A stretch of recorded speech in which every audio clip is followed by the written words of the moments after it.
서울 강남구의 한 대학병원 특실. 2025년 1월의 차가운 겨울 아침. 창밖으로는 눈이 내리고 있었다. 침대에 누워있는 67세 여성의 얼굴은 병으로 인해 수척해졌지만 그녀의 눈빛만큼은 30년 전 그 어느 때보다 또렷했다. 박선자. 한때 대한민국 최고의 여배우, 문희의 개인 비서였던 여성. 그녀의 손에는 낡은 가죽 표지의 수첩이 쥐어져 있었다. 기자님, 제게 남은 시간은 석 달입니다. 그녀의 목소리는 떨렸지만 확신에 차 있었다. 의사들이 그렇게 말했어요. 폐암 4기. 더 이상 치료도 소용없다고요. 침대 옆 의자에 앉은 젊은 기자는 녹음기를 켰다. 박선자는 천천히 수첩을 펼쳤다. 첫 페이지에는 빛바랜 잉크로 날짜가 적혀 있었다. 1972년 5월 3일. 30년간 저는 이 비밀을 지켜왔습니다. 아니, 지킬 수밖에 없었습니다. 박선자의 손이 떨렸다. 문희 씨가 저를 고용한 첫날, 그녀는 제게 이렇게 말했어요.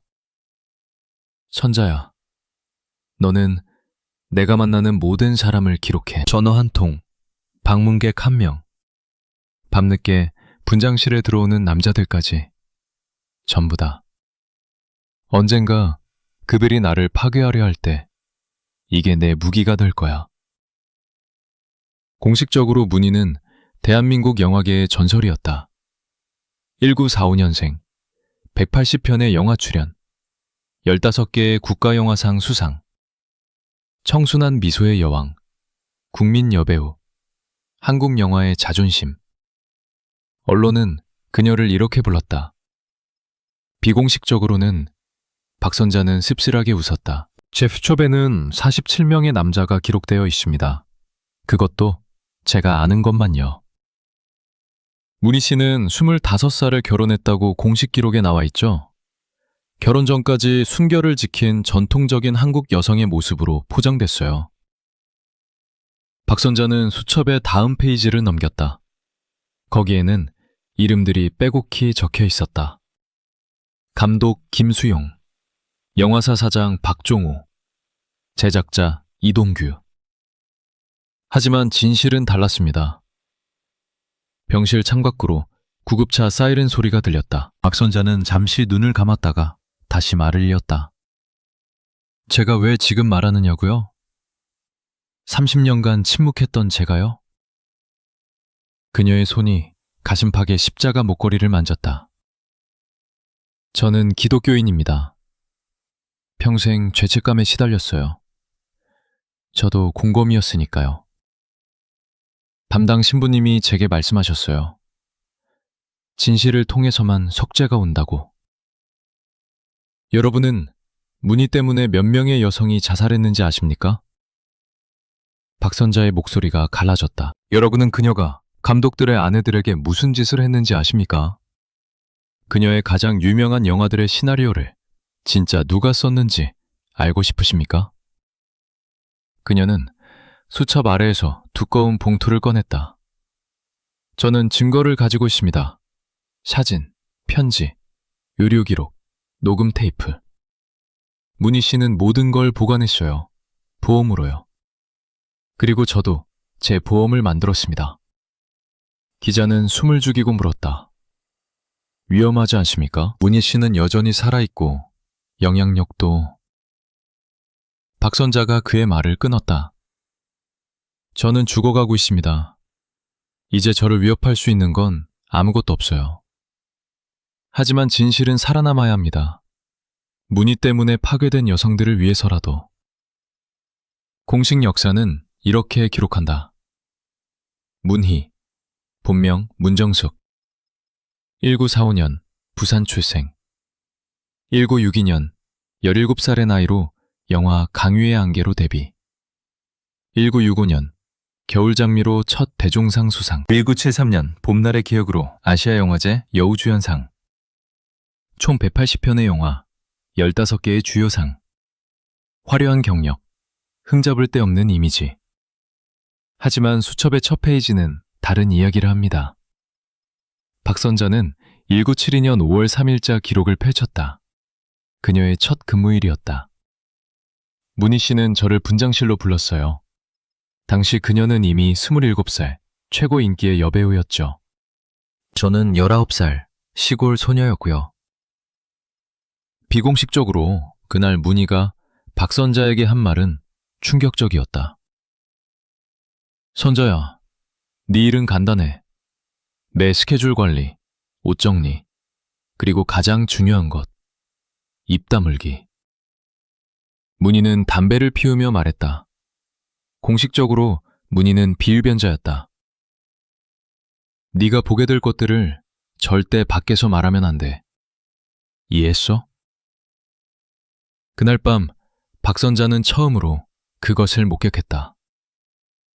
밤 11시, 촬영이 끝나고 스태프들이 모두 떠난 후 한 남자가 문희의 분장실 문을 두드렸다.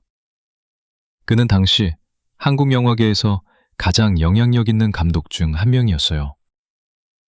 박선자는 이름을 말하지 않았지만 수첩에는 선명하게 적혀 있었다. 기혼자였죠. 세 자녀의 아버지. 공식적으로 그들은 다음 영화 프로젝트를 논의하는 중이었다. 비공식적으로는 저는 복도 끝에서 기다리라는 지시를 받았어요. 2시간 후 그 감독이 나왔을 때 셔츠 단추가 잘못 채워져 있었습니다. 박선자의 목소리가 낮아졌다. 일주일 후 문희 씨는 그의 차기작 주연으로 확정됐다는 소식을 들었어요. 제가 용기를 내서 물어봤습니다. 선생님, 이게 정상적인 건가요? 박선자는 그때를 회상했다. 문희는 거울을 보며 립스틱을 지우면서 대답했다. 선자야, 너는 아직 어려서 몰라. 이 세상에 공짜는 없어. 재능 있는 여자는 서울에 수천 명이야. 하지만 주연을 차지하는 건 규칙을 아는 사람들이지. 공식 인터뷰에서 문희는 항상 이렇게 말했다. 저의 성공은 하느님의 은총과 열심히 노력한 결과입니다. 비공식적으로 그녀는 박선자에게 다른 말을 했다. 모든 위대한 여배우들은 이렇게 시작했어. 차이점은 내가 성녀인 척하지 않는다는 거야. 1972년 6월, 박선자의 수첩에 두 번째 이름이 추가됐다. 또 다른 감독. 이번에는 문희 씨가 먼저 접근했어요. 박선자는 페이지를 넘겼다. 그녀는 전략적이었습니다. 다음에 찍고 싶은 영화가 있으면 그 영화의 감독을 조사했어요. 기혼자인지, 약점은 무엇인지, 무엇을 원하는지. 제 역할은 정보 수집이었습니다. 박선자는 고백했다. 영화사 직원들과 친하게 지내며 감독들의 사생활을 알아냈죠. 누가 아내와 불화가 있는지, 누가 재정적 어려움을 겪는지, 누가 다음 프로젝트를 위해 투자자를 찾는지. 공식적으로 박선자는 단순한 비서였다. 비공식적으로는 정보원이자 공모자였다. 1973년 10월, 박선자의 수첩에는 충격적인 기록이 남아있다. 문희 씨가 웃으며 말했어요. 선자야, 내 경쟁자가 누군지 알아? 저는 당시 떠오르는 신인 여배우 이명희의 이름을 댔죠. 문희 씨는 고개를 끄덕이며 말했어요. 맞아. 그 애면 재능이 있어. 너무 많아. 그래서 위험하지. 그로부터 한 달 후, 이명희는 예정됐던 주연작에서 갑자기 제외됐다. 공식 사유는 건강상의 이유. 비공식적으로는 문희 씨가 그 영화 감독의 침실에 들어갔고 이명희는 역할을 잃었습니다. 박선자의 손이 떨렸다. 저는 이명희가 문희 씨를 찾아온 걸 봤어요. 무릎 꿇고 애원했죠. 제발 기회를 주세요. 문희 씨는 차가운 눈으로 내려다보며 말했어요. 정글에서는 강한 자가 살아남는 법이야. 공식적으로 이명희는 1978년 수면제 과다 복용으로 사망했습니다. 29살이었어요. 박선자의 눈에서 눈물이 흘렀다. 비공식적으로는 문희 씨가 그녀를 죽인 겁니다. 직접 손을 쓰지 않았을 뿐이죠. 기자가 조심스럽게 물었다. 증거가 있습니까? 박선자는 봉투에서 오래된 사진 한 장을 꺼냈다. 이명희의 어머니가 촬영장에 찾아와 문희 앞에 무릎 꿇고 울부짖는 사진입니다. 당신이 내 딸을 죽였어. 경비들이 그녀를 끌어냈고 문희 씨는 촬영을 계속했죠. 표정 하나 변하지 않고요. 1945년 8월 15일 해방의 날. 하지만 부산의 한 작은 어촌마을에서 태어난 문정숙에게 해방은 오지 않았다. 그녀의 아버지는 어부였다. 어머니는 일본인 집에서 빨래를 하며 생계를 유지했다. 문희 씨는 자신의 어린 시절에 대해 공식적으로는 거의 말하지 않았습니다. 박선자가 설명했다. 드문 인터뷰에서는 겸손한 가정에서 자랐다고만 했죠. 비공식적으로는 훨씬 더 끔찍했다. 1952년 문정숙이 7살 때 아버지가 바다에서 돌아오지 않았다. 폭풍우, 시신도 찾지 못했다. 문희 씨가 술에 취했을 때 한번 제게 말한 적이 있어요. 박선자는 그날을 회상했다. 그녀는 눈물을 흘리지 않았습니다. 그냥 차갑게 말했죠. 선자야, 너는 풀을 먹어본 적 있어? 배가 고파 죽을 것 같을 때 풀을 뜯어먹는 게 어떤 건지 알아? 아버지가 죽은 후 문정숙과 어머니는 더욱 가난해졌다. 어머니는 부잣집에서 빨래를 하고 밭을 일구고 때로는 생선을 팔러 다녔다. 문정숙은 10살 때부터 어머니를 도왔다. 학교는 중학교 1학년 때 그만뒀다. 등록금이 없었다. 1959년 14살 때 문정숙은 처음으로 영화를 봤습니다. 박선자는 수첩의 다른 페이지를 펼쳤다. 여기에는 문희 본인이 직접 쓴 메모가 있었다. 부산의 낡은 극장, 입장료 10원. 스크린에서 아름다운 여배우가 비단 드레스를 입고 다이아몬드를 걸치고 있었어요. 그날 저는 맹세했습니다. 나도 저렇게 될 거야. 어떤 대가를 치르더라도. 공식적으로 문정숙은 1961년 16살에 서울로 상경했다. 재능을 발견하기 위해 라고 전기에 나와 있다. 비공식적으로는 그녀는 집에서 도망쳤습니다. 박선자가 말했다. 어머니가 그녀를 30살 된 생선장사치와 결혼시키려 했거든요. 문정숙은 가방 하나만 들고 서울행 기차에 올랐어요. 서울 1961년 16살 소녀. 아는 사람도 돈도 학력도 없이. 문희 씨는 이 시기에 대해 절대 구체적으로 말하지 않았어요. 박선자는 조심스럽게 말했다. 하지만 한 번은 술에 많이 취해서 중얼거렸죠. 처음 석 달은 명동의 허름한 여관에서 잤어. 하루 100원. 낮에는 식당에서 설거지를 했고 밤에는. 문희는 그 다음 말을 하지 않았다.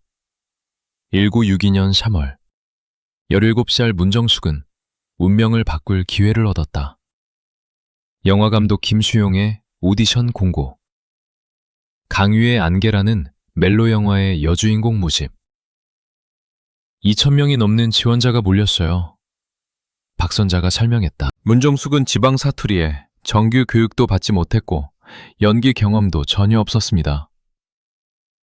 공식적으로 김수용 감독은 문정숙의 타고난 재능과 순수한 눈빛을 보고 그녀를 선택했다. 비공식적으로는 첫 오디션에서 문정숙은 떨어졌어요. 박선자는 문희가 직접 한 고백을 들려주었다. 하지만 그녀는 포기하지 않았습니다. 김수영 감독이 머무는 호텔을 알아냈어요. 저녁에 그곳으로 갔죠. 감독이 로비에서 나왔을 때 문정숙이 다가갔습니다. 박선자의 목소리가 떨렸다. 그녀가 정확히 뭐라고 말했는지는 모릅니다. 하지만 감독이 그녀를 호텔에 바로 데려갔고 그들은 2시간 동안 이야기했어요. 공식적으로는요. 1962년 3월 21일. 문정숙은 강유의 안개의 여주인공으로 전격 캐스팅됐다. 연예계는 충격에 빠졌다. 무명의 17살 소녀가 쟁쟁한 경쟁자들을 제치고 주연을. 하지만 이상한 점이 하나 있었어요. 박선자가 덧붙였다. 영화 촬영이 시작되기 전 문정숙은 갑자기 서울의 괜찮은 하숙집으로 이사했습니다. 누가 돈을 댔을까요? 그해 여름, 강유의 안개가 개봉했다. 대박이었다. 관객 70만 명. 당시로서는 엄청난 흥행이었다. 문정숙은 하룻밤 사이에 스타가 됐다. 그녀는 예명을 지었다. 문희. 달문. 깃불. 희. 공식적으로는 아름다운 의미를 담았다고 했다. 비공식적으로는 문희 씨가 1975년에 제게 말했어요. 박선자는 그날을 기억했다. 그녀는 차가운 미소를 지으며 말했죠. 내 이름의 진짜 의미를 알아?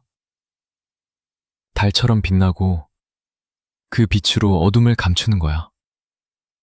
사람들은 아름다운 빛만 보지. 뒤의 어둠은 보지 못해. 1962년 가을, 김수용 감독의 아내가 남편의 외도 사실을 알게 됐다. 소문은 빠르게 퍼졌다. 유부남 감독과 신인 여배우의 스캔들. 하지만 이상하게도 어떤 신문도 이를 보도하지 않았다. 영화사가 언론을 틀어막았어요. 박선자가 설명했다. 문희는 이미 너무 중요한 자산이었거든요. 1963년 1월, 김수용 감독의 아내가 자택에서 목을 매 숨진 채 발견됐다. 세 자녀가 어머니의 시신을 발견했다. 장례식에 영화계 인사들이 대거 참석했다. 문희 씨는 장례식에 가지 않았습니다. 박선자의 목소리가 차갑게 식었다. 그날 그녀는 새로운 영화 촬영장에 있었어요. 누군가 장례식에 가지 않느냐고 묻자 그녀는 이렇게 대답했죠. 죽은 사람은 이미 죽었어요. 살아있는 사람은 일을 해야죠. 여러분은 묻겠죠. 그녀가 양심의 가책을 느끼지 않았냐고. 박선자는 창밖을 바라봤다. 저도 궁금했습니다. 그래서 한번 직접 물어봤어요. 1973년, 제가 용기를 내서 물었죠. 선생님, 김 감독님 부인이 돌아가셨을 때 슬프지 않으셨어요? 문희는 거울을 보며 화장을 고치면서 대답했다. 선자야, 세상은 약육강식이야. 그 여자는 약했고 나는 강했어. 그게 전부야. 만약 내가 약했다면 죽은 건 나였을 거야. 부산 어촌마을에서 굶어 죽거나 못난 남자와 결혼해서 비참하게 살다가 죽었겠지. 나는 살아남기로 선택했어. 그게 죄라면 기꺼이 지옥에 가겠어. 1962년 5월 17일 저녁, 서울 명동의 고급 호텔 로비. 17살 문정숙이 43세 기혼 남성을 기다리고 있었다. 김수용 감독, 아내와 세 자녀가 있는 남자. 그날 밤이 모든 것을 바꿨습니다. 박선자는 문희가 1976년 술에 취해 고백한 내용을 전했다. 문희 씨는 웃으면서 말했어요. 선자야, 순진한 척 하지 마. 모든 사람은 가격표가 있어. 감독들도, 제작자들도, 평론가들도. 내 가격표는 명확했지. 주연. 공식적으로 첫 만남은 순수한 오디션이었다. 비공식적으로는 거래였다. 감독이 호펠바에서 그녀에게 말했어요. 박선자는 문희의 증언을 읽었다. 정숙 씨, 재능은 있어요. 하지만 서울에 재능 있는 여자가 얼마나 많은지 알아요? 수천 명이죠. 주연을 따내려면 재능 외에 다른 것도 필요해요. 문정숙은 조용히 물었다. 무엇이죠? 감독은 그녀의 눈을 똑바로 보며 대답했다. 이해력. 그날 밤 11시, 문정숙은 김수영 감독의 호텔 객실 문을 두드렸다. 문희 씨는 제게 말했어요. 나는 울지 않았어. 후회하지도 않았어. 그냥 계산했지. 1시간이면 일생이 바뀐다. 쌍거래야. 박선자는 고개를 저었다. 저는 그 말을 듣고 소름이 돋았습니다. 일주일 후 제작 발표회. 문정숙이 강유의 안개의 여주인공으로 공식 발표됐다. 기자들이 물었다. 신인인데 어떻게 주연을? 김수영 감독이 대답했다. 그녀의 눈빛을 보는 순간 알았습니다. 타고난 배우라는 걸. 공식적으로는 재능의 발견이었다. 비공식적으로는 침실 오디션의 결과였다. 촬영은 석 달간 진행됐다. 현장에서 김수영과 문정숙의 관계는 모두가 아는 비밀이었다. 스태프들은 수군댔어요. 박선자가 사명했다. 하지만 아무도 입 밖에 내지 못했죠. 감독이 업계에서 너무 힘이 셌거든요. 조명 감독이 한번 술자리에서 농담처럼 말했다. 우리 감독님, 요즘 행복해 보이시네. 다음날 그는 해고됐다. 1962년 12월 영화 개봉, 대성공. 문정숙은 하룻밤 사이에 스타가 됐다. 하지만 대가가 있었습니다. 박선자는 조용히 말했다. 김수영 감독의 아내 강미숙 씨가 남편의 불륜을 알게 된 거죠. 1963년 1월 강미숙은 친구에게 전화를 걸었다. 녹음된 통화 내용이 나중에 공개됐다. 내 남편이 그 여자 때문에 미쳤어. 집에도 안 들어와. 애들이 아빠 어디 갔냐고 물어보는데 뭐라고 대답해야 해? 1963년 1월 18일 새벽, 강미숙이 자택 침실에서 목을 매 숨진 채 발견됐다. 첫째 딸이 발견했다. 11살이었다. 유서에는 이렇게 적혀 있었어요. 박선자는 떨리는 손으로 복사본을 꺼냈다. 아이들아, 엄마를 용서해. 더 이상 버틸 수가 없구나. 그 여자가 너희 아빠를 빼앗아 갔어. 엄마는 싸웠지만 졌어. 장례식 날, 영화계 인사 200명이 참석했다. 김수영 감독은 관 앞에서 무너져 울었다. 하지만 문희는 오지 않았습니다. 박선자의 목소리가 차갑게 가라앉았다. 그날 그녀는 새 영화 봄의 와이칠 촬영 현장에 있었어요. 기자가 물었죠. 김수영 감독님 부인 장례식에는 안 가십니까? 문희의 대답이 신문에 실렸어요. 고인의 명복을 빕니다. 하지만 저는 프로페셔널이에요. 촬영 일정을 지켜야죠. 그날 저녁 촬영이 끝난 후 박선자는 수첩에 페이지를 넘겼다. 스태프 한 명이 조심스럽게 물었어요. 선생님, 그래도 감독님 부인이 돌아가셨는데. 문희가 화장을 지우며 대답했죠. 박선자는 그 말을 정확히 기억했다. 죽은 사람은 이미 죽었어요. 나는 살아있고 일해야 해요. 이게 이 바닥의 룰이에요. 이해 못하면 나가세요. 1963년 5월 강미숙의 장례식으로부터 넉 달 후 문희와 김수영 감독의 관계는 끝났다. 공식적으로는 자연스러운 이별, 비공식적으로는 문희 씨가 먼저 차버렸어요. 박선자가 웃었다. 쓴웃음이었다. 이미 주연을 3편 따냈고 이름도 알려졌으니까요. 이제 김수영은 필요 없었던 거죠. 하지만 그때 문희 씨는 깨달았습니다. 박선자는 설명했다. 한 감독에게만 의존하면 위험하다는 걸. 만약 그 감독이 몰락하거나 관계가 틀어지면 그녀는 더 큰 시스템이 필요했어요. 그렇게 해서 시작된 것이 시스템이었다. 여러 감독들과 동시다발적 관계, 각자에게서 필요한 것을 취하고 약점을 잡아두고 필요 없어지면 버리는 시스템.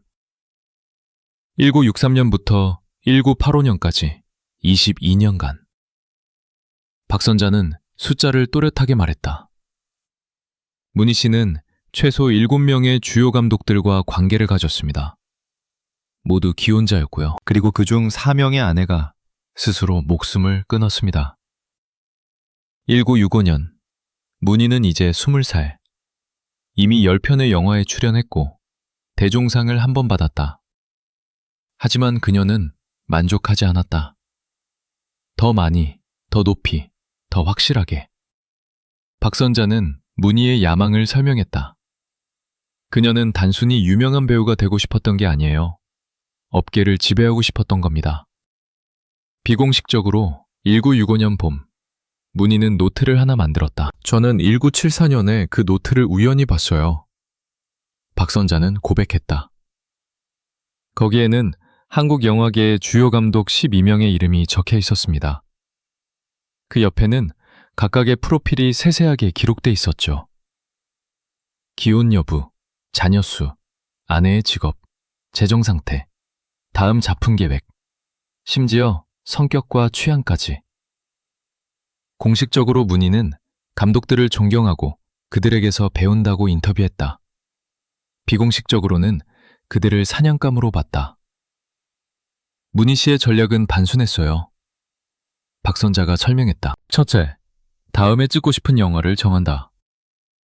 둘째, 그 영화 감독의 약점을 찾는다. 셋째, 접근한다. 넷째, 관계를 맺는다. 다섯째, 주연을 따낸다. 여섯째, 증거를 모은다. 일곱째, 필요 없어지면 버리되 증거는 보험으로 보관한다. 1966년, 문희는 두 번째 타겟을 정했다. 박정호 감독. 당시 45세, 기혼, 두 자녀. 박정호는 멜로 영화의 거장이었어요. 박선자가 말했다. 그의 다음 작품, 가을 편지는 이미 업계에서 화제였죠. 모든 여배우가 그 주연을 원했어요.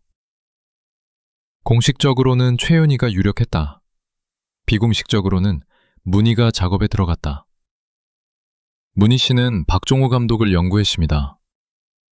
박선자는 수첩을 펼쳤다. 그의 아내가 남편에게 불만이 많다는 걸 알아냈어요. 감독이 촬영에만 몰두하고 가정을 돌보지 않는다고요. 박 감독은 외로웠고 인정받고 싶어 했죠. 1966년 7월, 문희는 박종호가 자주 가는 명동의 한 카페에서 우연히 마주쳤다. 우연은 없었습니다. 저 선자가 박 감독의 스케줄을 알아내서 문희 씨에게 알려줬거든요. 첫 만남은 40분간 이어졌다. 문희는 영화에 대한 열정, 박 감독의 작품에 대한 찬사, 연기에 대한 고민을 쏟아냈다. 그녀는 완벽한 연기를 했어요. 박선자가 덧붙였다. 순수하고 열정적이고 조금은 외로워 보이는 젊은 여배우. 박 감독은 완전히 넘어갔죠. 두 번째 만남은 일주일 후. 세 번째 만남은 그로부터 사흘 후. 네 번째 만남은 밤이었다. 1966년 8월 12일. 박선자는 정확한 날짜를 말했다. 제가 문희 씨를 박정호 감독이 머무는 호텔에 데려다 줬어요. 밤 10시였습니다. 문희는 새벽 3시에 나왔다. 차에 타자마자 그녀는 웃으며 말했어요. 선자야, 가을 편지는 내 거야. 일주일 후, 박정호 감독이 제작 발표회를 열었다. 충격적인 발표였습니다. 박선자가 회상했다. 유력했던 최윤희 대신 문희가 주연으로 발표된 거예요. 기자들이 물었다. 왜 갑자기 바뀌었습니까? 박 감독이 대답했다. 문희 씨와 대화를 나누면서 이 역할은 그녀를 위한 것이라고 확신했습니다. 공식적으로는 예술적 판단이었다. 비공식적으로는 침실에서 내려진 결정이었다. 하지만 문희는 거기서 멈추지 않았다. 그녀는 증거를 모으기 시작했어요. 박선자는 설명했다. 제 역할이 여기서 중요해졌습니다. 문희의 지시에 따라 박선자는 호텔 방을 예약할 때 항상 영수증을 이중으로 받았다. 박 감독이 문희에게 보낸 편지를 복사했다. 심지어 몇 번은 그들의 대화를 몰래 녹음하기도 했다. 왜 증거를 모았냐고요? 박선자는 쓴웃음을 지었다. 문희 씨가 제게 설명했어요.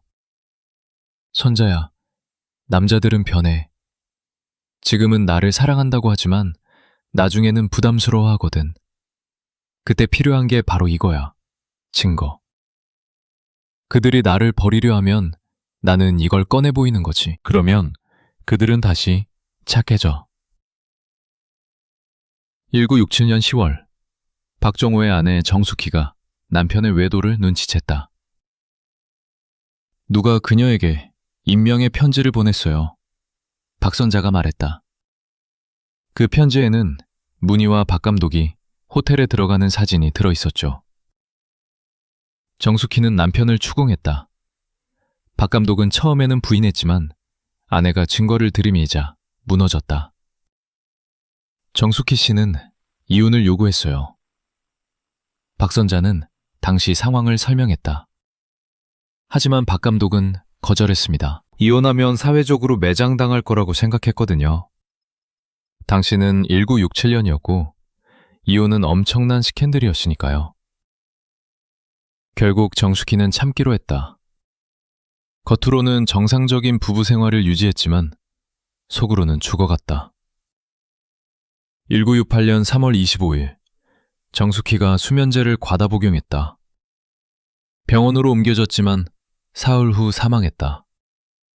공식 사인은 사고, 비공식적으로는 자살이었다. 유서는 없었어요. 박선자가 말했다. 하지만 그녀의 언니가 나중에 증언했죠. 동생은 마지막 1년간 매일 울었어요. 그 여배우 때문에 남편을 잃었고 가정이 무너졌다고. 장례식에 문희는 참석했다. 이번에는 왔어요. 박선자는 그날을 생생히 기억했다. 검은 상복을 입고 선글라스를 끼고 조문객처럼 왔죠. 하지만 표정은 아무 감정이 없었어요.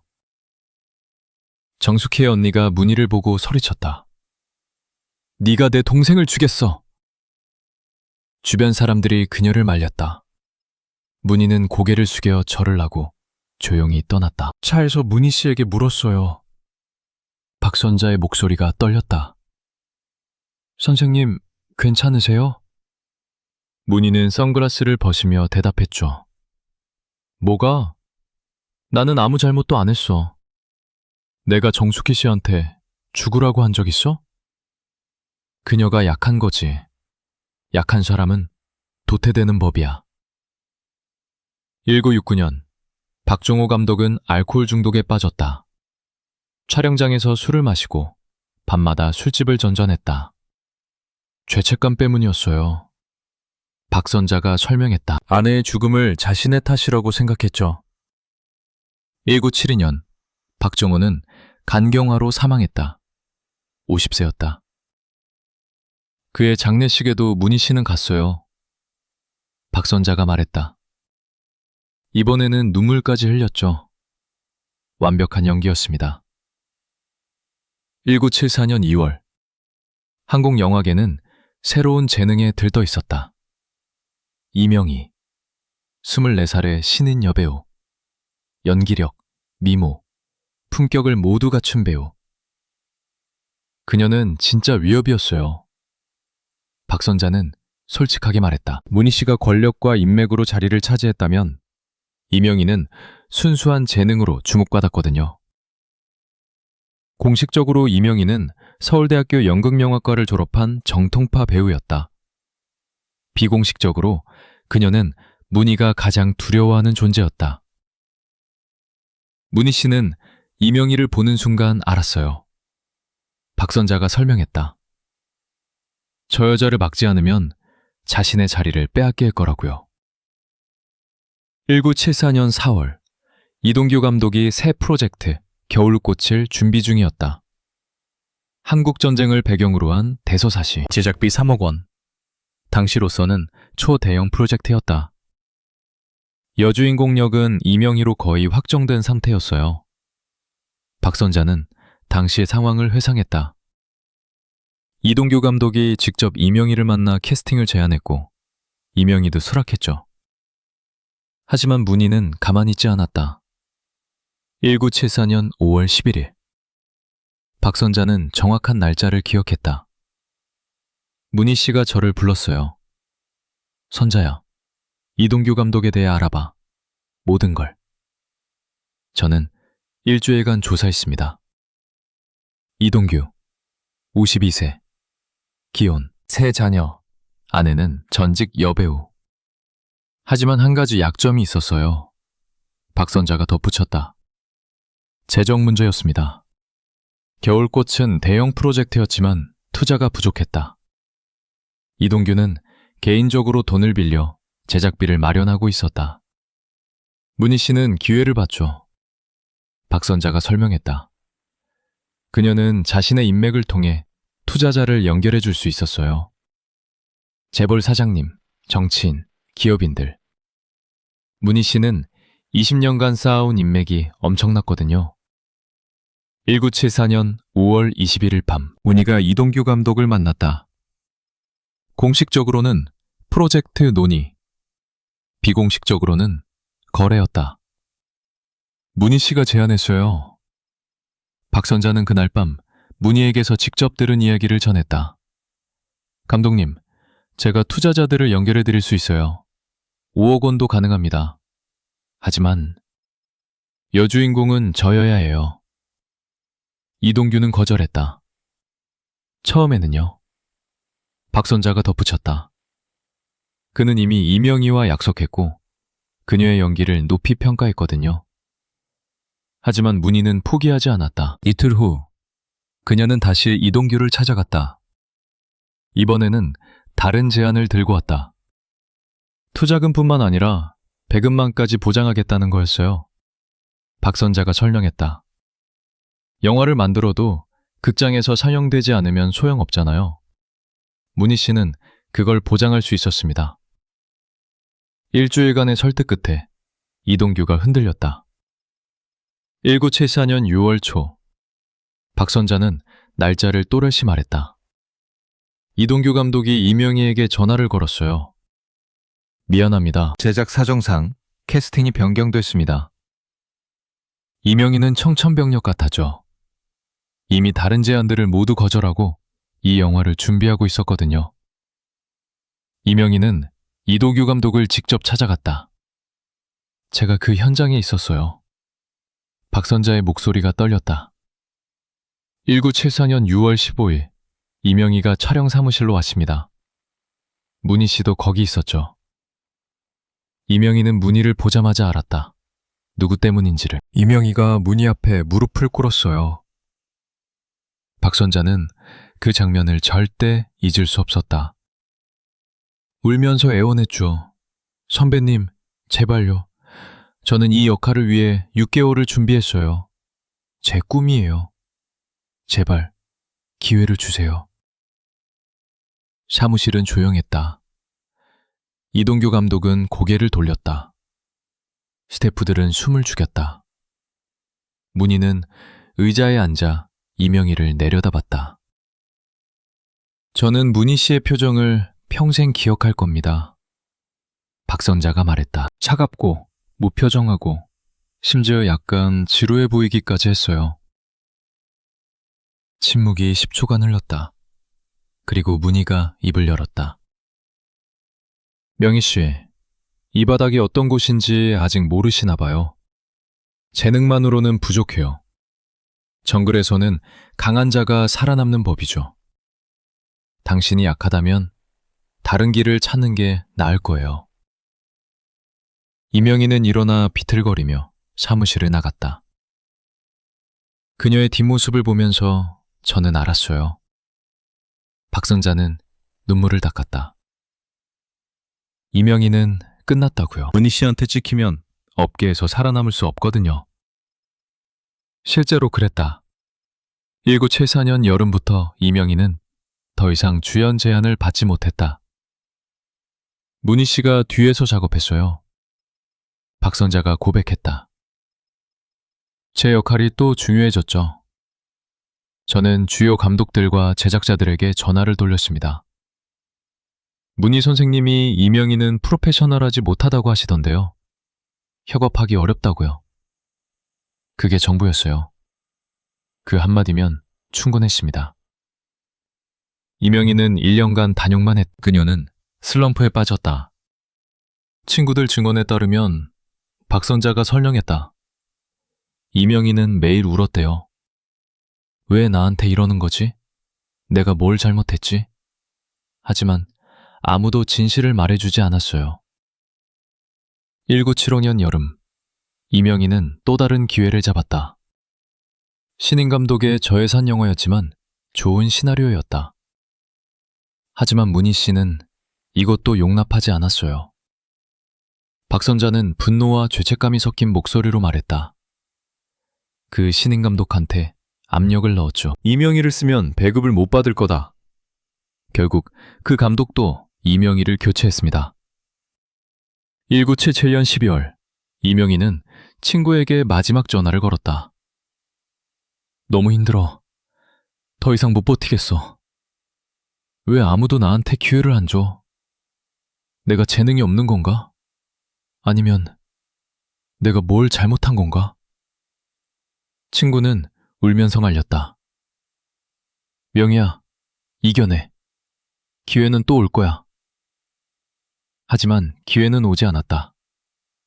1978년 1월 5일 새벽, 이명희가 자택에서 수면제 40알을 먹고 자살했다. 29살이었다. 발견한 건 룸메이트였어요. 박선자가 조용히 말했다. 침대 옆 탁자에 일기장이 놓여 있었대요. 마지막 페이지에는 이렇게 적혀 있었죠. 박선자는 복사본을 꺼내 읽었다. 이제 포기해. 나는 이 세계에서 살아남을 수 없어. 재능도, 노력도, 꿈도 소용없어. 강한 자가 모든 걸 가져가. 나는 약했어. 그게 내 죄야. 엄마, 미안해. 박선자는 종이를 내려놓고 눈을 감았다. 이명희의 어머니는 장례식 다음 날 촬영장에 찾아왔어요. 문희 씨가 촬영 중이었죠. 저는 그 현장에 있었습니다. 박선자는 떨리는 목소리로 계속했다. 이명희 어머니가 촬영장 한가운데로 걸어 들어왔어요. 50대 중반의 여성. 검은 상복을 입고 머리는 헝클어져 있었죠. 그녀는 문희 앞에서 무릎을 꿇었습니다. 촬영이 중단됐다. 모두가 숨을 죽였다. 당신이 내 딸을 죽였어요. 이명희 어머니가 울부짖었다. 내 딸은 재능이 있었어요. 꿈이 있었어요. 하지만 당신이 모든 걸 빼앗아갔어요. 왜요? 왜 내 딸한테 그랬어요? 그녀는 바닥에 엎드려 울었다. 누가 어머니를 일으켜 세우려 했지만 그녀는 저항했어요. 내 딸을 돌려줘. 내 명의를 돌려줘. 문희는 카메라 앞에 서 있었다. 저는 문희 씨의 얼굴을 봤어요. 박선자가 말했다. 표정 하나 변하지 않았습니다. 마치 돌처럼. 감독이 컷을 외쳤다. 경비들이 이명희 어머니를 데리고 나갔다. 촬영장 밖까지 그녀의 울음소리가 들렸다. 문희는 조 감독에게 말했다. 다시 합시다, 처음부터. 그리고 카메라 앞에 섰다. 아무 일도 없었다는 듯이. 촬영이 끝난 후 박선자는 그날을 잊을 수 없었다. 차 안에서 제가 떨리는 목소리로 물었어요. 선생님, 괜찮으세요? 문희는 창밖을 보며 대답했죠. 천자야, 나한테 동정을 바라지 마. 나는 이명희한테 죽으라고 한 적 없어. 그녀가 약했던 거야. 이 바닥에서 약한 건 죄야. 살아남으려면 강해져야 해. 이명희는 그걸 몰랐어. 그래서 진 거지. 박선자는 울었다. 그날 저는 처음으로 생각했어요. 이 사람은 인간이 아니라고. 괴물이라고. 이명희의 장례식에는 영화계 인사 300명이 참석했다. 모두가 재능 있는 배우를 잃었다고 애도했다. 하지만 아무도 진실을 말하지 않았어요. 박선자가 쓴웃음을 지었다. 왜 그녀가 죽었는지, 누가 그녀를 죽음으로 몰았는지 모두 알면서도 침묵했죠. 왜냐하면 문희는 너무 강했고 그녀를 적으로 만들면 자신들도 끝날 걸 알았으니까요. 문희는 장례식에 가지 않았다. 그날 그녀는 신문 인터뷰를 했어요. 박선자가 기사를 보여줬다. 기자가 물었죠. 이명희 씨의 비극적 죽음에 대해 어떻게 생각하십니까? 문희의 대답이 신문에 실렸어요. 박선자는 기사를 읽었다. 매우 안타깝습니다. 재능 있는 후배를 잃어 가슴이 아픕니다. 하지만 이 바닥은 강인함이 필요합니다. 정신적으로 약하면 버티기 어렵죠. 이명희 이후로도 비슷한 사례가 더 있었어요. 박선자는 수첩의 다른 페이지들을 넘겼다. 최소 8명의 여배우가 문희 때문에 경력을 잃었습니다. 그중 3은 자살했고요. 하지만 모두 침묵했어요. 문희의 권력은 그만큼 절대적이었으니까요. 1972년 5월 16일 청와대 영빈관. 박정희 대통령이 주최하는 만찬에 초대받은 문화예술인 30명 중 문희가 있었다. 이날부터 문희 씨는 단순한 배우가 아니었어요. 박선자는 설명했다. 국가의 상징이 된 겁니다. 공식적으로 문희는 새마을운동을 홍보하는 문화대사로 임명됐다. 비공식적으로는 군사정권의 선전도구가 됐다. 1972년부터 1979년까지 박선자는 숫자를 정확히 말했다. 문희 씨는 정권과 밀착 관계를 유지했습니다. 청와대 행사에 12회 참석했고 대통령과 단독 면담도 3번 했어요. 왜 독재 정권이 한 여배우를 그토록 우대했을까? 간단해요. 박선자가 대답했다. 문희는 완벽한 이미지였거든요.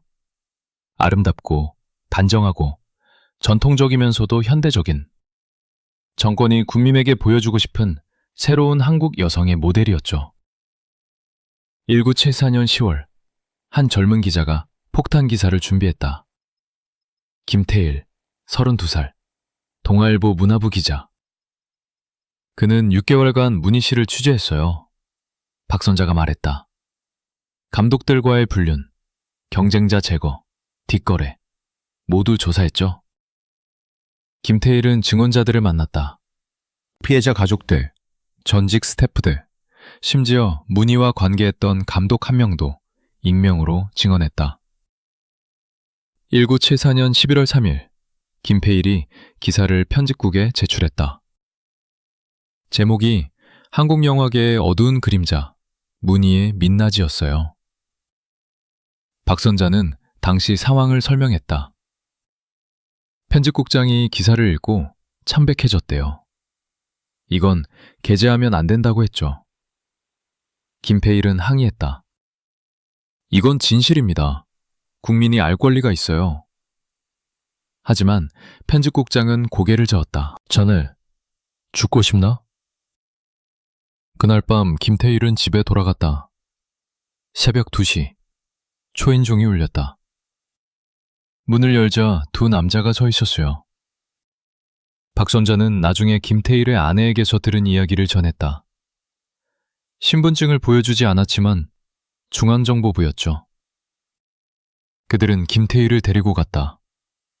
공식적으로는 반공법 위반 조사, 비공식적으로는 납치였다. 김태일은 사흘간 남산중정 건물 지하에 갇혔다. 고문은 없었대요. 박선자가 말했다. 하지만 심리적 압박은 엄청났죠. 조사관이 그에게 말했다. 김 기자, 당신 가족 생각해봐요. 부인, 7살 딸, 4살 아들. 문희 씨는 국가적 자산입니다. 당신이 그녀를 공격하는 건 국익을 해치는 거예요. 알겠어요? 석방된 김태일은 완전히 다른 사람이 됐다. 저는 그를 1977년에 우연히 만났어요. 박선자가 회상했다. 술집에서였는데 완전히 망가져 있었어요. 김태일은 술에 취해 중얼거렸다. 나는 진실을 쓰려 했어. 하지만 이 나라에서 진실은 죽음이야. 1978년 김태일은 신문사에서 해고됐다. 1982년 간경화로 사망했다. 50살이었다. 김태일 사건 이후로 아무도 문희 씨를 건드리지 못했어요. 박선자가 설명했다. 모두가 알았죠. 그녀는 권력의 보호를 받고 있다고. 1976년 또 다른 사건이 있었다. 홍성기 감독의 아내 최순자가 남편과 문희의 불륜을 폭로하려 했다. 그녀는 증거를 모았어요. 박선자가 말했다. 사진, 호텔 영수증, 편지, 그리고 변호사를 통해 소송을 준비했죠. 1976년 4월 12일, 최순자가 서울가정법원에 소장을 제출하려던 날, 그녀의 집에 중정 직원들이 왔어요. 박선자는 당시 상황을 설명했다. 최순자를 따로 불러 경고했죠. 부인, 이 일은 여기서 멈추는 게 좋을 겁니다. 계속 진행하면 남편분 영화감독 생활이 끝날 뿐 아니라 자녀분들 미래도 보장할 수 없습니다. 최순자는 울며 물었다. 왜요? 저는 피해자인데 왜 제가 입을 다물어야 해요? 중정 직원이 차갑게 대답했다. 문희 씨는 국가 이미지입니다. 그녀를 보호하는 건 우리 임무예요. 최순자는 소송을 취하했다. 하지만 정신적 충격은 컸다. 1977년 겨울, 그녀는 정신병원에 입원했어요. 박선자가 조용히 말했다. 신경쇠약. 1년 후 퇴원했지만 예전의 최순자는 아니었죠. 1977년 10월, 박정희 정권은 문희에게 국민훈장 모란장을 수여했다. 영화 예술 발전에 기여한 공로라는 명목이었다. 시상식에 저도 동행했어요. 박선자가 회상했다. 문희 씨는 한복을 입고 눈물을 흘리며 감사 인사를 했어요. 조국과 국민을 위해 최선을 다하겠습니다. 완벽한 연기였죠. 시상식이 끝나고 차 안에서 문희 씨가 훈장을 내려다보며 웃었어요.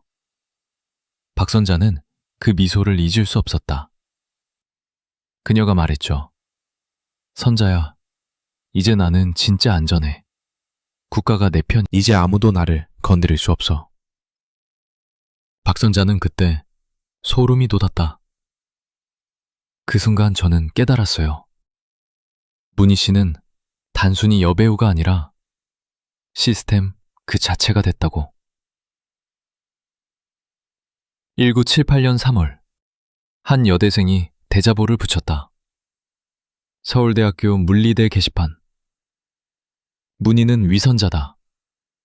그녀는 다른 여성들을 짓밟고 올라간 기회주의자다. 대자보는 오전 10시에 붙었고 오후 2시에 경찰이 와서 떼어냈다. 그 학생은 다음날 퇴학당했어요. 박성자가 말했다. 공식 이유는 학칙 위반, 비공식적으로는 압력이었죠. 문희 씨의 권력은 절대적이었습니다. 박선자는 요약했다. 정부, 언론, 영화계, 심지어 사법부까지 모두가 그녀 편이었어요. 왜냐하면 그녀는 더 이상 개인이 아니었거든요. 국가 이미지이자 체제의 일부였으니까.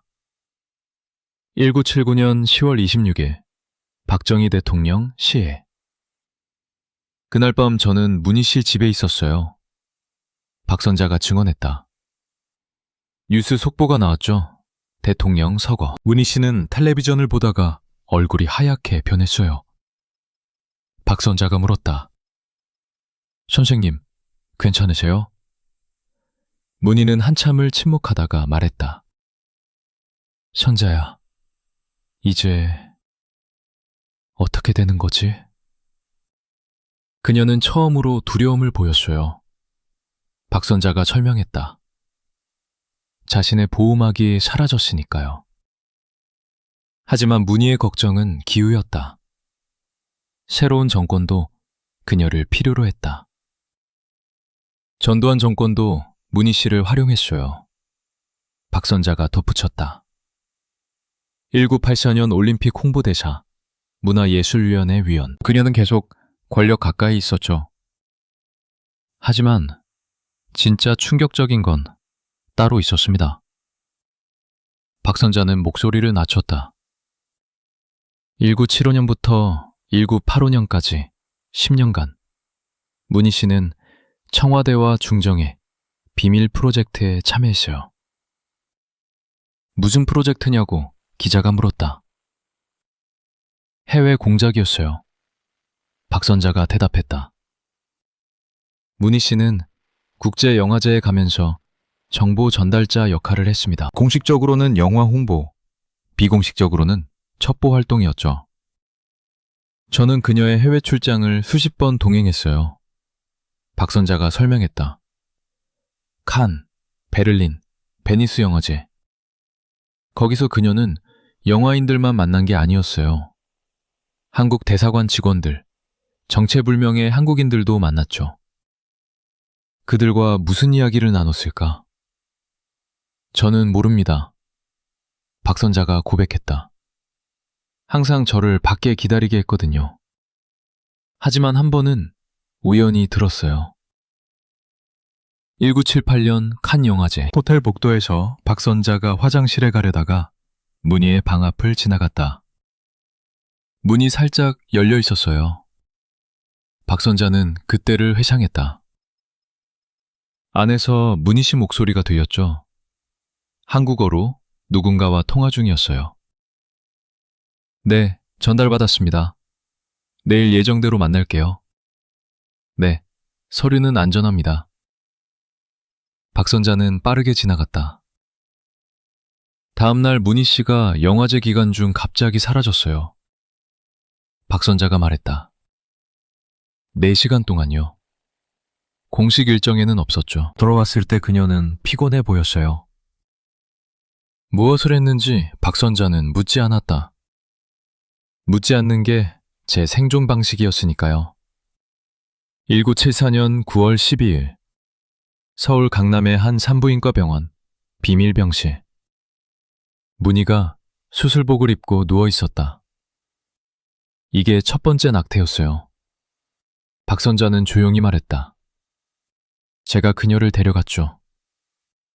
공식적으로 문희는 그날 독감으로 쉬었다. 비공식적으로는 임신 8주 태아를 지었다. 의사가 수술 전에 물었어요. 박선자는 그날을 선명히 기억했다. 환자분, 확실하세요? 되돌릴 수 없습니다. 문희는 차갑게 대답했죠. 빨리 하세요. 모레 촬영 들어가야 해요. 수술은 20분 만에 끝났다. 문희는 1시간 후 걸어 나왔다. 차에서 그녀가 말했어요. 박선자의 목소리가 떨렸다. 선자야, 이건 첫 번째야. 마지막은 아닐 거고. 1974년부터 1982년까지 제 기록에는 9번의 낙태가 있습니다. 박선자는 수첩을 펼쳤다. 날짜와 병원 이름이 적혀 있었다. 매번 다른 병원이었어요. 흔적을 남기지 않기 위해서죠. 의사들은 어떻게 입을 다물었을까? 돈이었어요. 박선자가 대답했다. 한 번에 300만 원에서 500만 원. 당시로서는 엄청난 돈이었죠. 그리고 협박도 있었고요. 1977년 6월, 세 번째 낙태 후, 의사가 문희 씨에게 경고했어요. 박선자는 그날 진료실에 함께 있었다. 환자분, 이러다가 나중에 임신이 안 될 수도 있습니다. 자궁 상태가 심각해지고 있어요. 문희는 립스틱을 바르며 대답했죠. 상관없어요.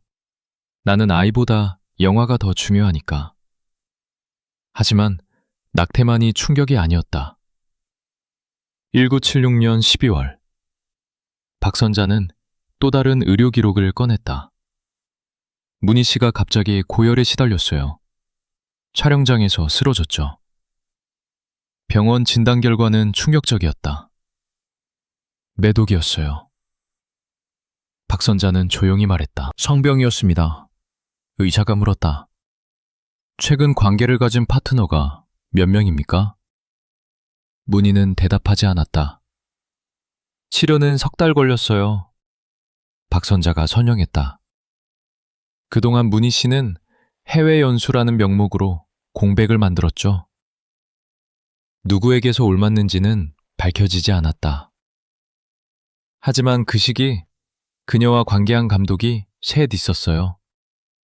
박선자가 덧붙였다. 셋 다 기혼자였고요. 1978년 두 번째 성병.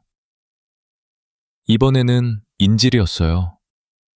박선자는 고개를 저었다. 의사가 심각하게 경고했죠. 이러다가 불임이 됩니다. 정말로요. 하지만 문희 씨는 생활 방식을 바꾸지 않았어요. 왜냐하면 그녀에게는 선택의 여지가 없었다. 이미 시스템에 갇혀 있었거든요. 박선자가 설명했다. 주연을 따내려면 감독들과 관계해야 했고, 관계를 유지하려면 계속 그래야 했죠. 1982년 8월, 마지막 낙태 후, 박선자는 그날을 절대 잊을 수 없었다. 의사가 최종 경고를 했어요.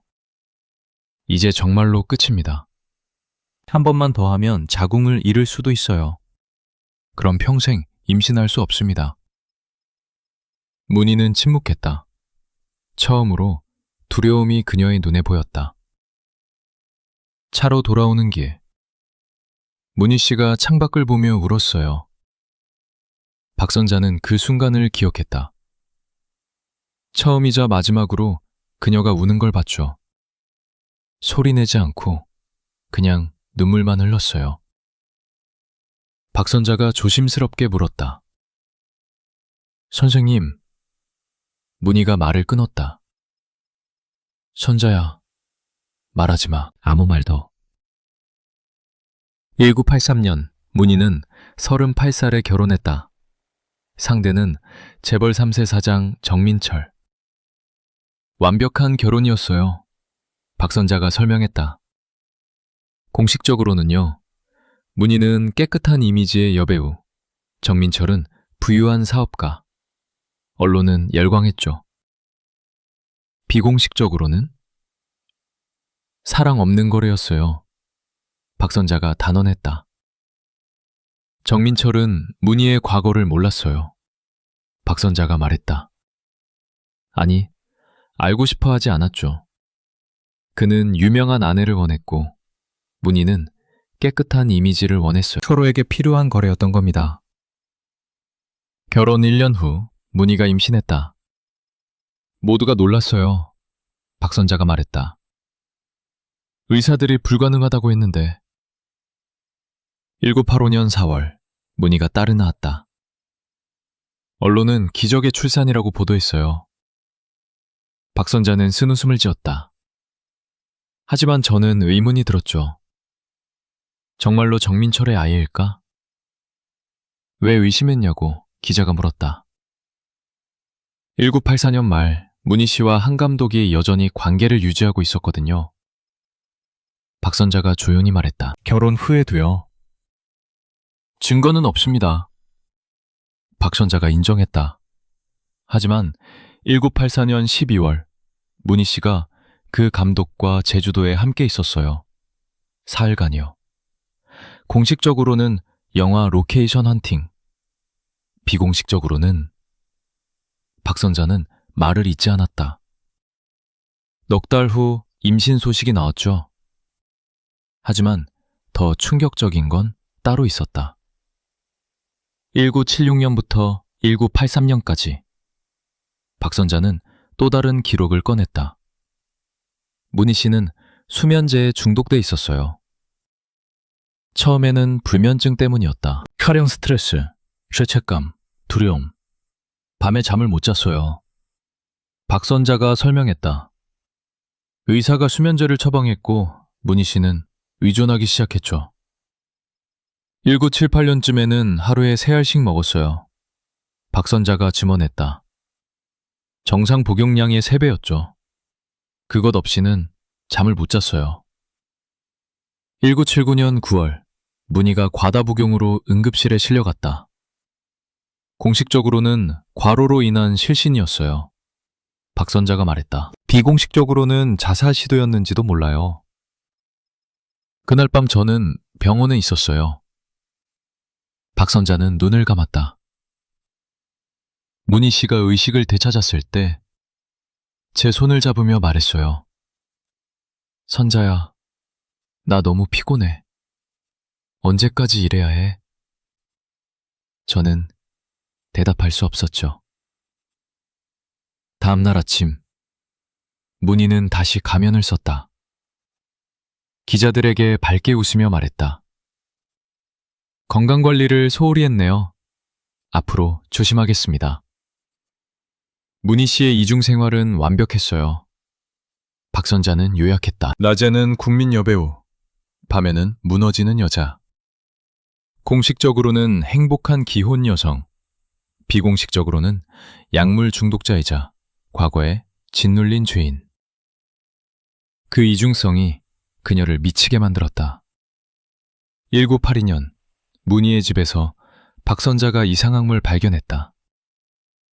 서재 책장 뒤에 숨겨진 상자였어요. 박선자가 고백했다. 호기심에 열어봤죠.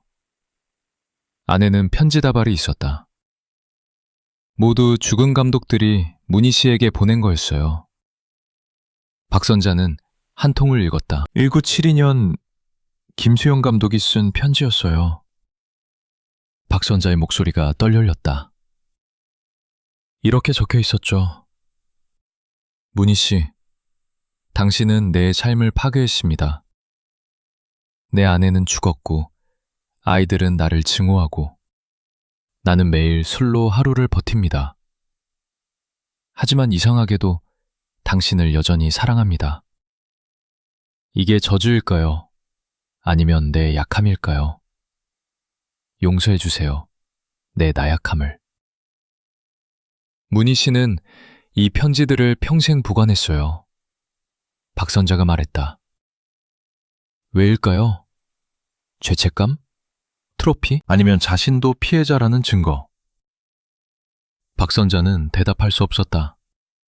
하지만 한 가지는 확실해요. 그녀도 고통받았다는 거. 다만 그 고통이 그녀가 만든 고통보다 작았을 뿐이죠. 2025년 1월 병원 침대. 박선자가 기자에게 마지막 질문을 받았다. 왜 30년간 침묵했습니까?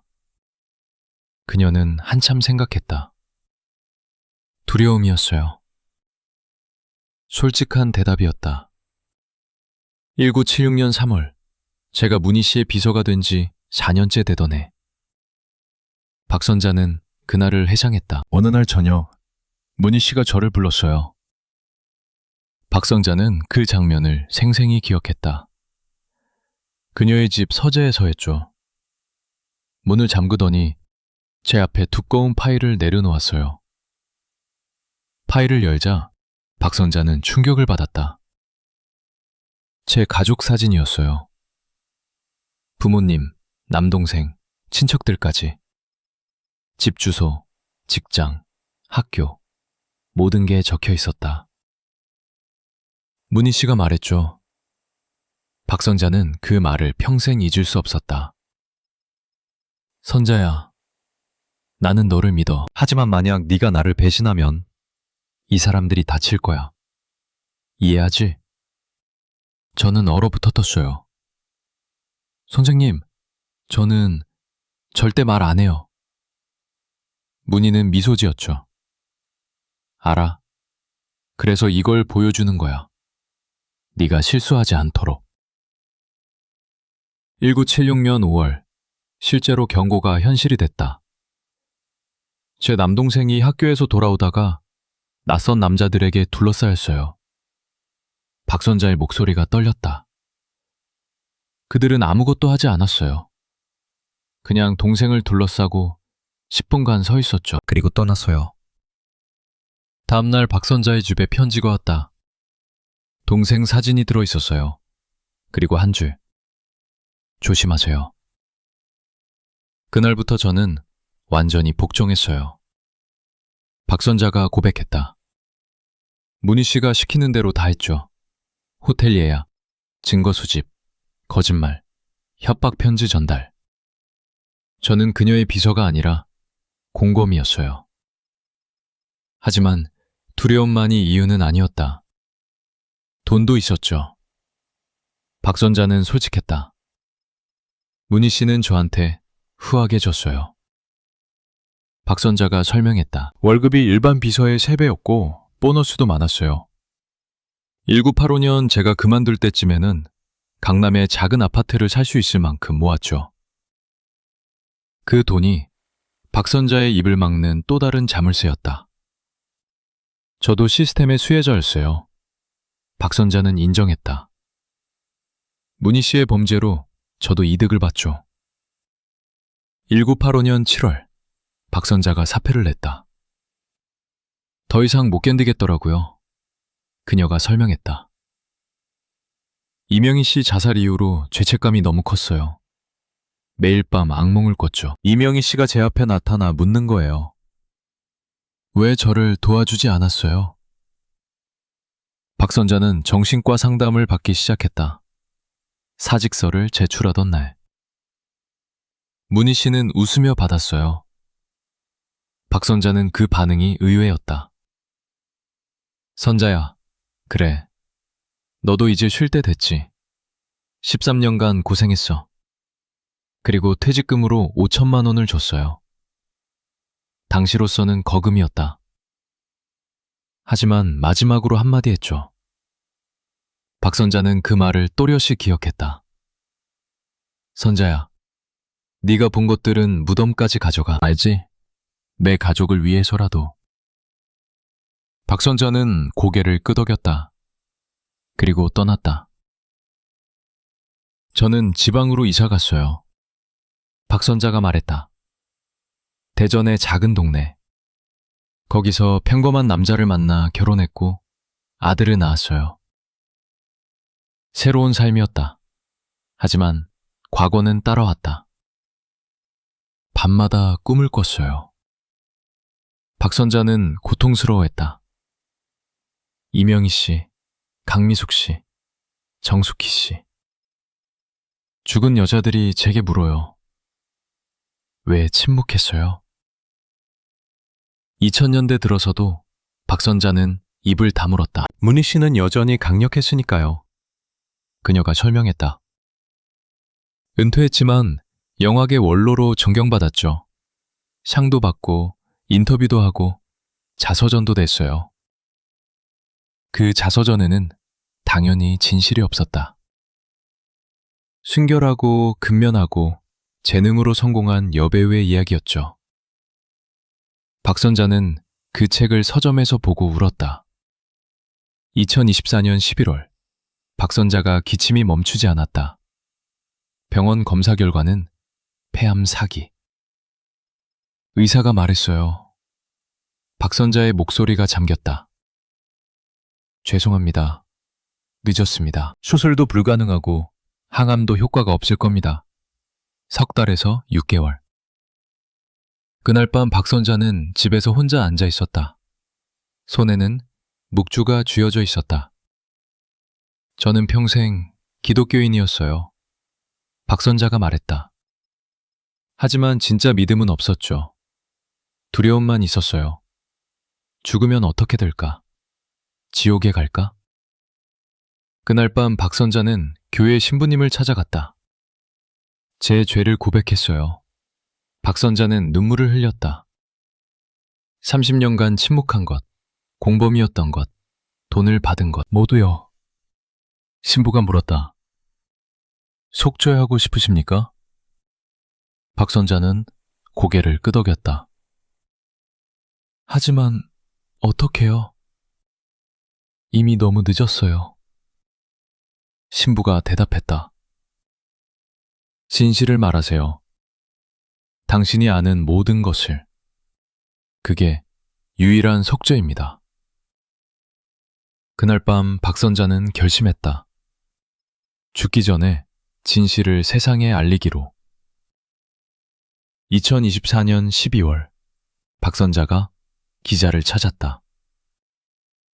처음에는 아무도 믿지 않았어요.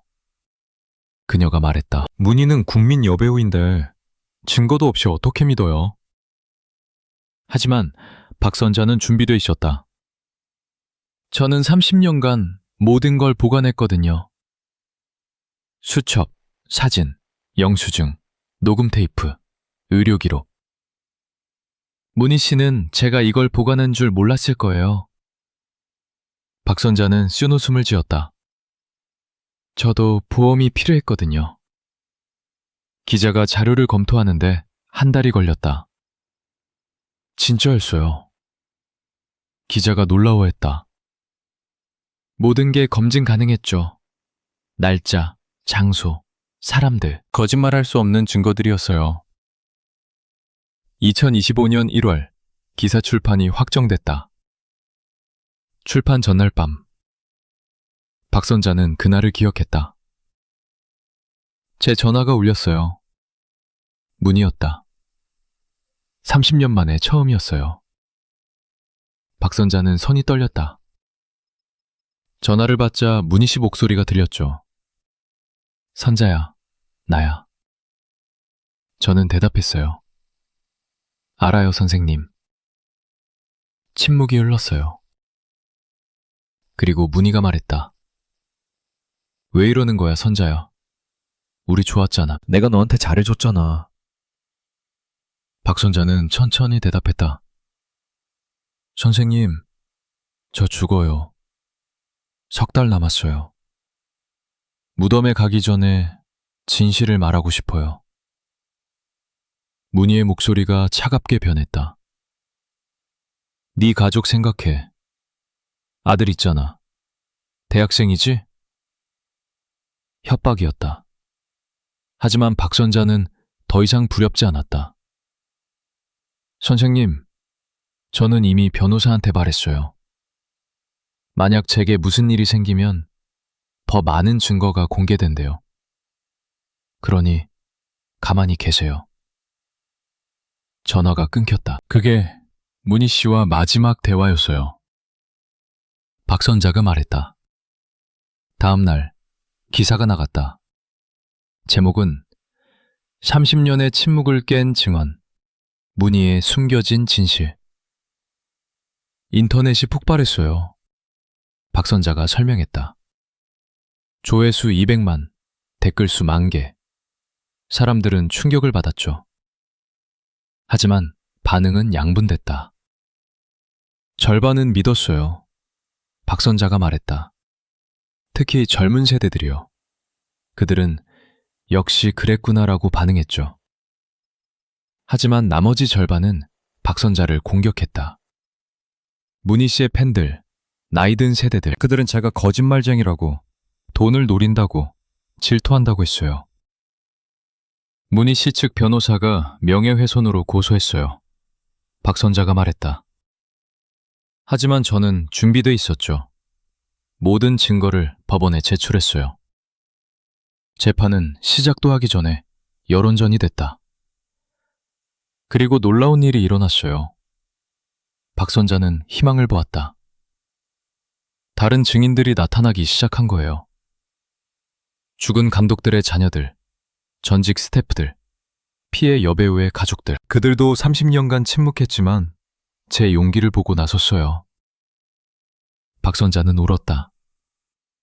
저 혼자가 아니었던 거예요. 짐원이 쏟아졌다. 모두가 같은 이야기를 했다. 문희의 폭력, 조작, 협박, 파괴. 2025년 2월, 문희 씨가 처음으로 공식 입장을 냈어요. 박선자가 말했다. 변호사를 통해서였죠. 모두 거짓이며 법적 대응하겠다고요. 하지만 그녀는 직접 나서지 않았다. 외출도 안 하고 인터뷰도 거부하고 집에만 있대요. 박선자는 그 모습이 상상됐다. 마침내 두려움을 느끼는 거겠죠? 저는 후회하지 않아요. 박선자는 확신에 차 있었다. 앞으로 이달 혹은 이달 후면 죽겠죠. 하지만 죽기 전에 진실을 말했어요. 그게 제 속죄예요. 기자가 마지막으로 물었다. 문희 씨에게 하고 싶은 말이 있습니까? 박선자는 카메라를 똑바로 갔다. 문희 선생님, 저는 당신을 증오하지 않아요. 오히려 불쌍해요. 당신은 평생 가면을 쓰고 살았죠. 진짜 자신이 누구인지도 모른 채. 당신이 짓밟은 사람들, 파괴한 가족들, 훔친 꿈들. 그 무게를 당신도 느끼고 있을 거예요. 밤마다 악몽을 꾸고 있을 거예요. 저처럼요. 하지만 한 가지 다른 점이 있어요. 박선자는 평화로운 표정을 지었다. 저는 진실을 말했어요. 그래서 이제 편히 죽을 수 있어요. 하지만 당신은요?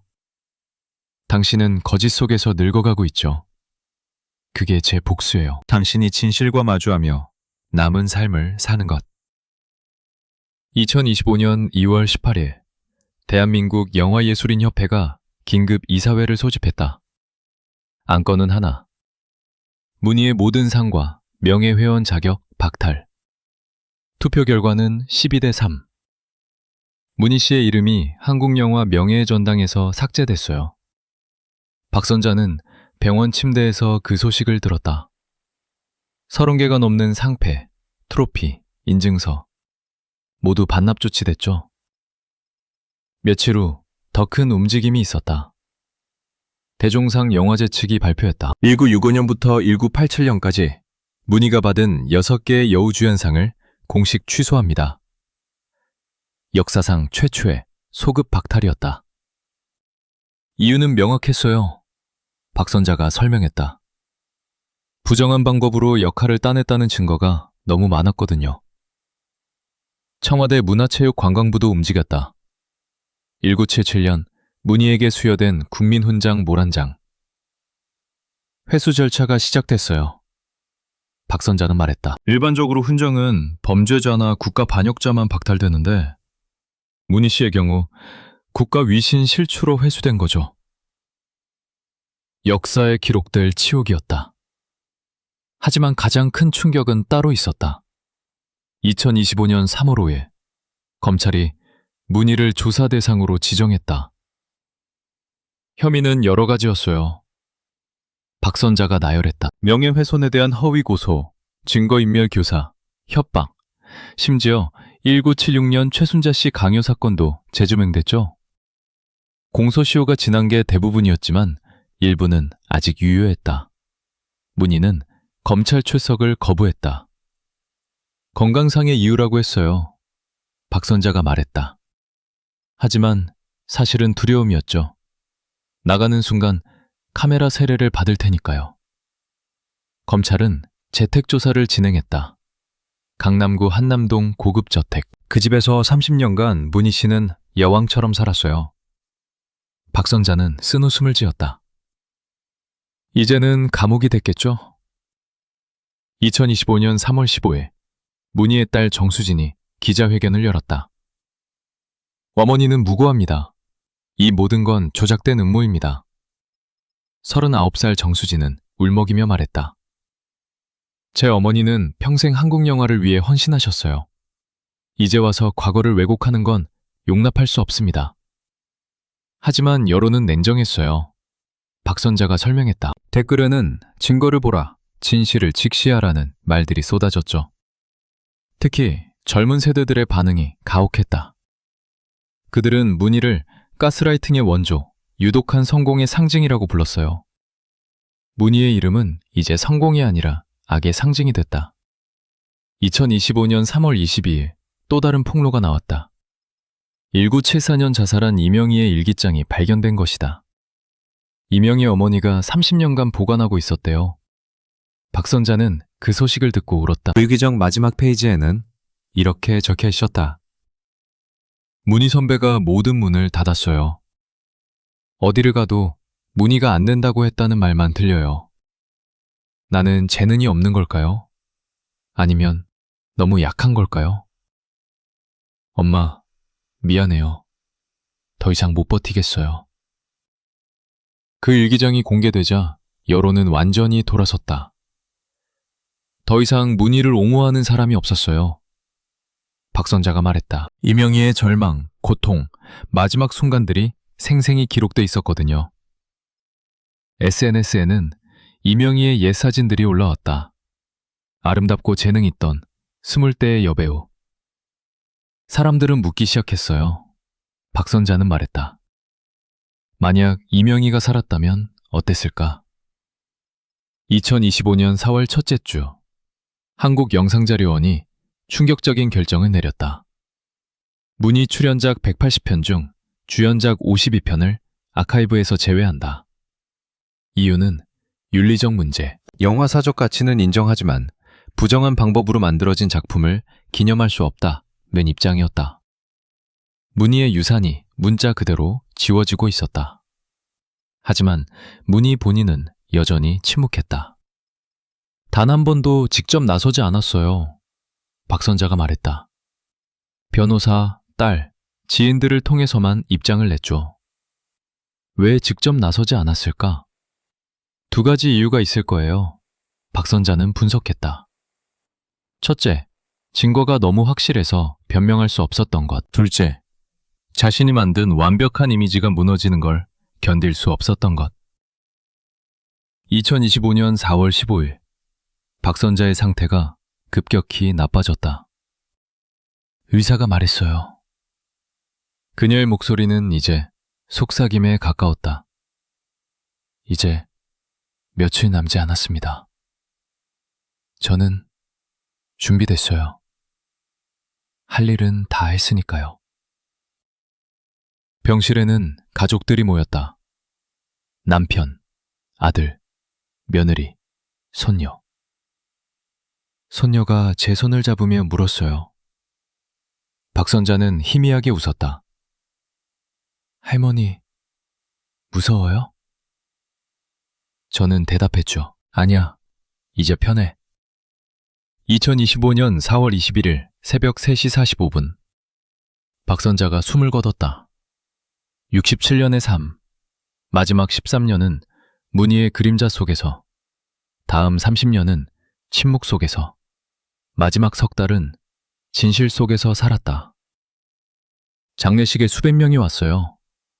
박선자의 아들이 나중에 증언했다. 어머니를 아는 사람도 있었지만 모르는 사람도 많았어요. 그들은 말했죠. 용기에 감사드립니다. 박선자의 묘비에는 그녀가 직접 선택한 문구가 새겨졌다. 그녀는 진실을 말했다. 1957년부터 2025년. 간결했지만 강력했다. 어머니는 마지막 며칠 동안 평화로웠어요. 아들이 말했다. 악몽도 안 꾸고 편히 주무셨어요. 마치 짐을 내려놓은 것처럼. 하지만 문희는 박선자 사망 소식에도 그녀는 아무 반응을 보이지 않았다. 조문도 추모도 언급도 없었어요. 기자가 보도했다. 마치 박선자라는 사람이 존재하지 않았던 것처럼. 그 침묵이 오히려 더 큰 증언이었다. 죄책감이 있다면 뭐라도 말했을 것이다. 하지만 문희는 끝까지 가면을 지켰다. 2025년 5월, 한 다큐멘터리 제작팀이 발표했다. 문희, 빛과 그림자, 숨겨진 진실이라는 3부작 다큐를 제작 중이라고. 박선자 씨의 증언을 중심으로 15명의 추가 증인, 100개가 넘는 문서, 미공개 녹음을 담을 예정이라고 했다. 방송 예정일은 6월. 문희의 악몽은 끝나지 않았다. 문희의 집에서는 불이 꺼지지 않았다. 밤마다 불이 켜져 있대요. 근처 주민이 증언했다. 새벽 3시, 4시에도요. 잠을 못 자는 것 같아요. 수면제 없이는 잠들 수 없었던 옛 습관이 돌아온 걸까? 아니면 죽은 여자들의 얼굴이 나타나는 걸까? 아무도 모른다. 문희는 여전히 침묵 속에 있다. 2025년 6월 현재, 문희는 여전히 한남동 저택에 숨어 있다.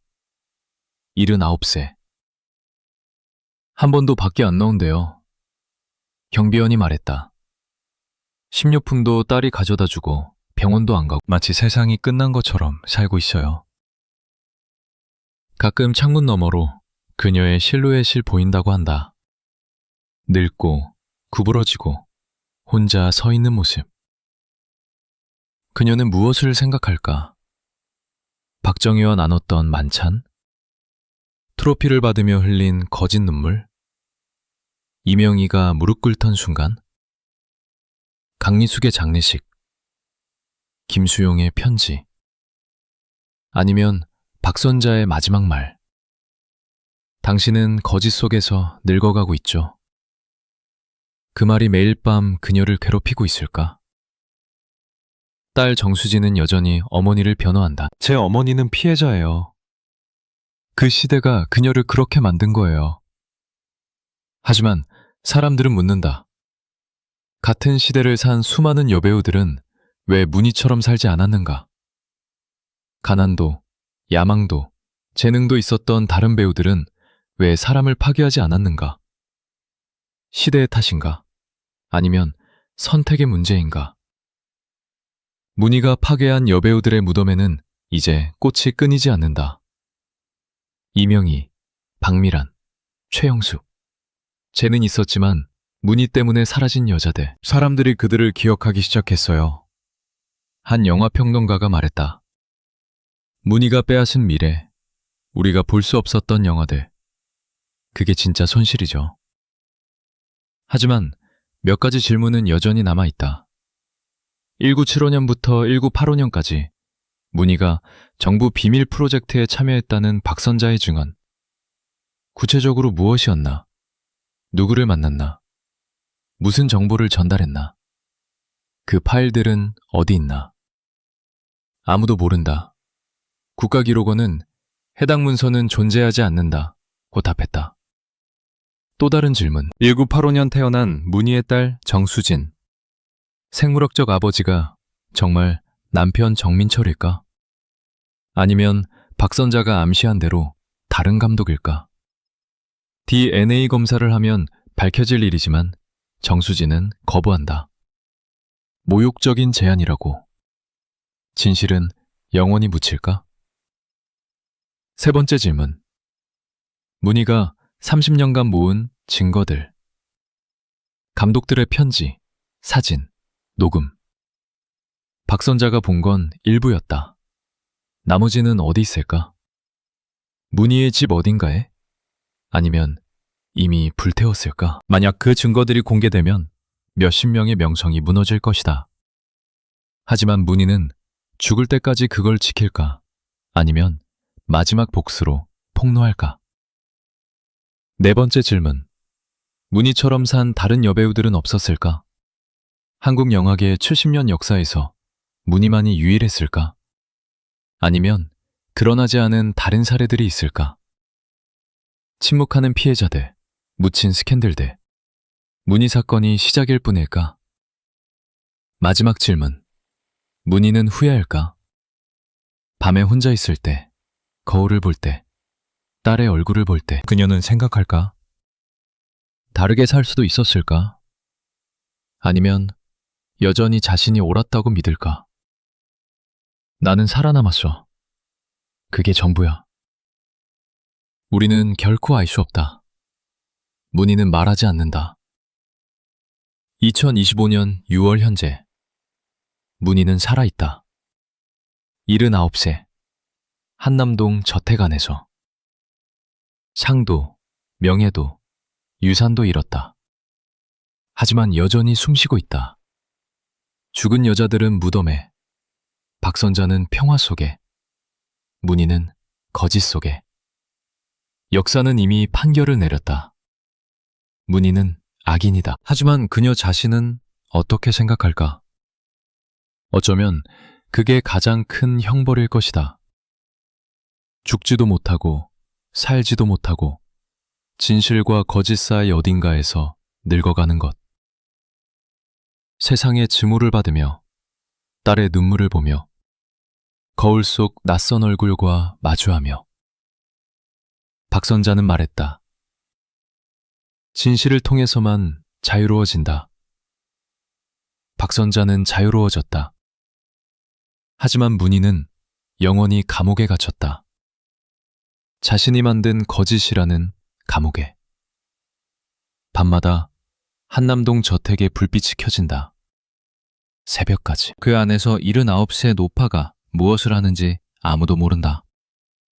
어쩌면 옛 트로피들을 바라보고 있을까? 아니면 편지들을 읽고 있을까? 혹은 그냥 어둠을 응시하며 자신이 파괴한 얼굴들이 나타나기를 기다리고 있을까? 역사는 기록한다. 문희, 1945년생. 한국 영화계의 전설이자 악몽. 180편의 영화, 15개의 상, 그리고 수십 명의 파괴된 삶. 그녀의 이름은 이제 두 가지 의미를 가진다. 빛나는 성공과 어두운 진실. 하지만 결국 어둠이 이겼다. 왜냐하면 진실은 항상 이기니까.